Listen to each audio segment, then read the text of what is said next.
जाने क्रममा सबैभन्दा पहिला शङ्ख घण्ट बजाउनुपर्छ। तपाईँले चाहिँ कानमा फुक गरेर मन्त्र सुन्नुपर्छ। मैले कानबाट त्यहीँ आएर फुक्न पनि इन्फेक्सन हुन्छ, टाढाबाटै गर्नुपर्छ अहिले बच्चाहरूलाई। पहिला पहिला गुरुले कानमै गएर फुकु गर्दै, तर अहिले विभिन्न किसिमको सङ्क्रमणहरू हुनसक्छ बच्चाहरूमा होइन। हामी बाहिरबाट आएको मान्छेले किन स्पर्श गरिहाल्ने भन्ने हुन्छ। तपाईँले कान फुकिदिने, ऊ त्यो पातमा नाम लेखेको त्यो नाम हातमा लिनु तपाईँले हो।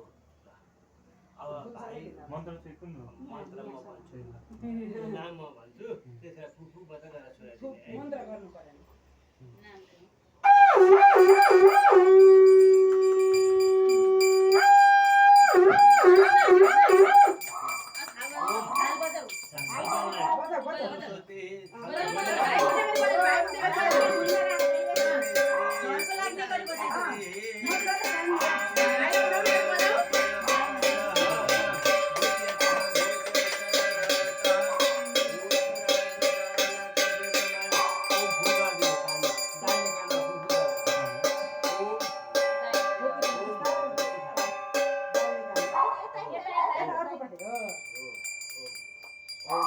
बाबुको नाम अक्षर थाहा रहेछ, नाम जे जुराइएको छ त्यही भन्दा हुन्छ।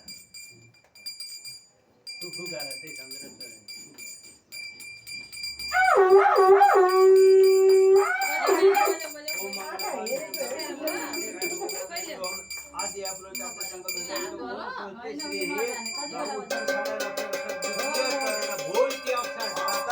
नाम कुमार बालक दीर्घ मार्यो हो आद्य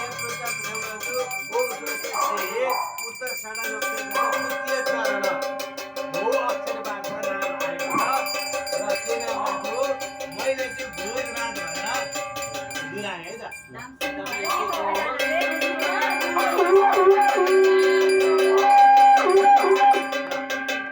हे कुमार, हे कुमार, तिमीलाई जहाँसुकै जुनसुकै अवस्थामा जहाँ भएको भए, जहाँ अल्मलिएको भए पनि हे भोजराज बालक भनेर बोलाउँदाखेरि जहाँ भए पनि तुरन्त उपस्थित हुनु भनेर यो नाम शुभ सुनायो। अब बाबुलाई फोन नगरे पनि ए भोजराज भन्यो भने जहाँ भए पनि आइपुग्यो।